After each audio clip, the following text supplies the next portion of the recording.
ಹ್ಞೂ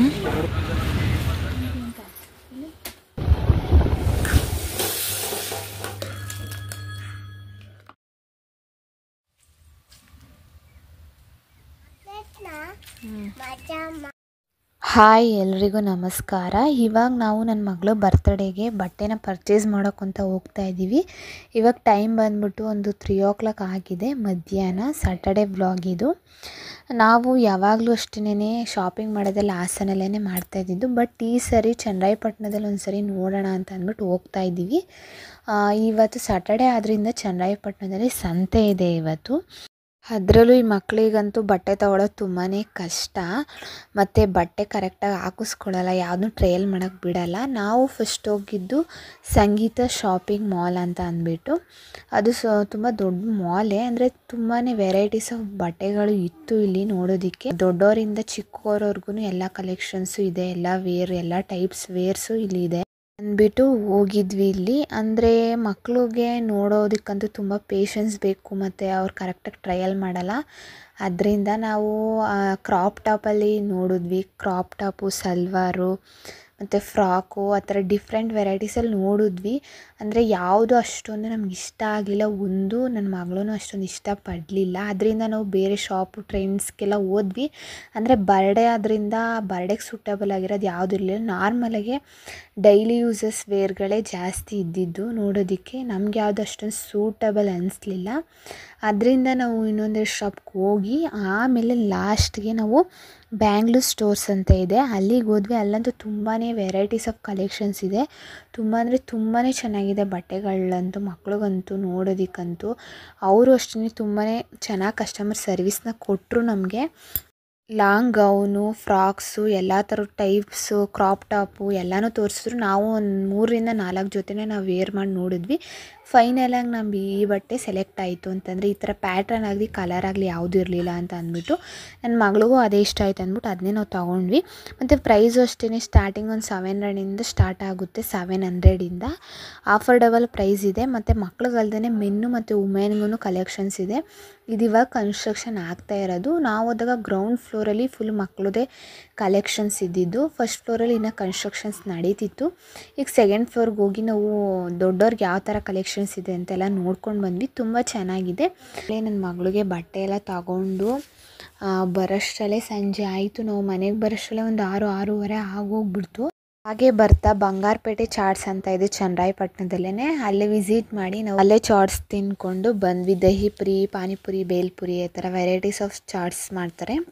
ಅದು ತುಂಬ ಇಷ್ಟ ಆಯಿತು ನನ್ನ ಮಗಳಿಗೆ ಅಂತ ಅಂದ್ಬಿಟ್ಟು ಅದನ್ನ ತಿಂದ್ಕೊಂಡು ಮನೆಗೆ ಬರೋಷ್ಟರಲ್ಲಿ ಈವ್ನಿಂಗ್ ಆಗೇ ಹೋಯ್ತು. ಅದರಲ್ಲಿ ಈ ಮಕ್ಳಿಗಂತೂ ತುಂಬ ಜಾಸ್ತಿ ವೆರೈಟೀಸ್ ಆಫ್ ಚಾಯ್ಸಲ್ಲಿ ನೋಡೋಕ್ಕೂ ಆಗಲ್ಲ. ಆಮೇಲೆ ಜಾಸ್ತಿ ಬಟ್ಟೆಗಳನ್ನ ಅವ್ರನ್ನ ಟ್ರಯಲ್ ಮಾಡೋಕ್ಕೂ ಬಿಡೋದಿಲ್ಲ ಅವರು.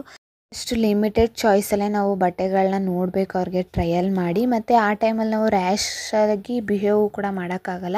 ಆಗ ಮನೆಗೆ ಬಂದ್ವಿ. ಸಾಂಬಾರಿಗೆ ರೆಡಿ ಮಾಡ್ತಾಯಿದ್ದೀನಿ, ನೈಟ್ ಊಟ ಮಾಡೋದಕ್ಕಂತ ಅಂದ್ಬಿಟ್ಟು ನುಗ್ಗೆಕಾಯಿ ಸಾಂಬಾರು ಜೊತೆಗೆ ಬೋಂಡ ಮಾಡ್ತಾಯಿದ್ದೀನಿ. ಇದು ಫಸ್ಟು ಬೇಳೆ, ಸ್ವಲ್ಪ ಬೆಳ್ಳುಳ್ಳಿ, 2 ಟೊಮೆಟೊ, 2-3 ಟೊಮೆಟೊ ಮತ್ತು ಅರಿಶಿನ ಪುಡಿ, 1 ಸ್ಪೂನ್ ಎಣ್ಣೆ ಹಾಕ್ಬಿಟ್ಟು ಅದನ್ನ 3-4 ಕೂಗಿಸ್ಕೋಬೇಕು ನಾವು.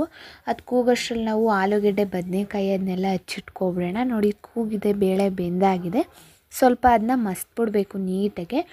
ಜಾಸ್ತಿ ಟೊಮೆಟೊ ಹಾಕಿದ್ರೆ ತುಂಬಾ ಚೆನ್ನಾಗಿರುತ್ತೆ ಸಾಂಬಾರು ಟೇಸ್ಟು. ಹುಳಿ ಟೊಮೆಟೊ ಆದರೆ ಹುಣಸೆಹಣ್ಣು ಹುಳಿ ಏನು ಬಿಡೋ ಅವಶ್ಯಕತೆ ಏನಿಲ್ಲ. ಇವಾಗ ಅದು ಬೇಳೆ ಕೂಗಿಸಿದ ಮೇಲೆ ಆ ನೀರಿಗೆನೇ ಆಲೂಗೆಡ್ಡೆ, ಬದನೆಕಾಯಿ 2 ಹಾಕ್ಬಿಟ್ಟು ಅದು ಚೆನ್ನಾಗಿ ಕುದಿ ಬರಬೇಕು. ಕುದಿ ಬಂದಮೇಲೆ ನಾವು ಖಾರದ ಪುಡಿ, ಮನೇಲೇ ಮಾಡಿರೋ ಅಂಥ ಖಾರದ ಪುಡಿನ 2-3 ಸ್ಪೂನ್ ಖಾರದ ಪುಡಿ ಹಾಕಿ ಚೆನ್ನಾಗಿ ಮಿಕ್ಸ್ ಮಾಡಿ ಅದನ್ನ ಒಂದು ಕಡೆ ಕುದಿಯೋಕೆ ಇಡಬೇಕು. ಅದು ಕುದಿಯೋಷ್ಟರಲ್ಲಿ ನಾವು ಇಲ್ಲಿ ಒಗ್ಗರಣೆ ಮಾಡ್ಕೊಳ್ಳೋಣ. ಮತ್ತು ಈ ನುಗ್ಗೆಕಾಯಿನ ಫ್ರೈ ಮಾಡ್ಕೊಬಿಡೋಣ. ಈರುಳ್ಳಿ, ಒಣಗಿದ ಮೆಣಸಿನ್ಕಾಯಿ, ಕರಿಬೇವು ಸೊಪ್ಪು, ಸಾಸಿವೆ ಎಲ್ಲ ಹಾಕಿ ನುಗ್ಗೆಕಾಯಿ ಹಾಕಿ ಸ್ವಲ್ಪ ಸಾಲ್ಟ್ ಹಾಕಿ ಚೆನ್ನಾಗಿ ಫ್ರೈ ಮಾಡಬೇಕು. ನೋಡಿ ಈ ಥರ ಫ್ರೈ ಆಗಬೇಕು ನೀಟಾಗಿ. ಅದು ಫ್ರೈ ಆದಮೇಲೆ ಸಾಂಬಾರು ಕುದೀತಿರುತ್ತಲ್ಲ ಅಲ್ಲಿಗೆ ನುಗ್ಗೆಕಾಯಿ ಹಾಕ್ಬಿಟ್ಟು ಅದನ್ನ ಚೆನ್ನಾಗಿ ಮಿಕ್ಸ್ ಮಾಡಬೇಕು. ಬೇಕಂದರೆ ನೀವು ಸಾಲ್ಟನ್ನ ನೋಡಿ ಹಾಕೋಬೋದು. ಕೆಲವು ನುಗ್ಗೆಕಾಯಿಗೂ ಹಾಕಿರ್ತೀರಲ್ವ ನೀವು ಸಾಲ್ಟು, ಅದರಿಂದ.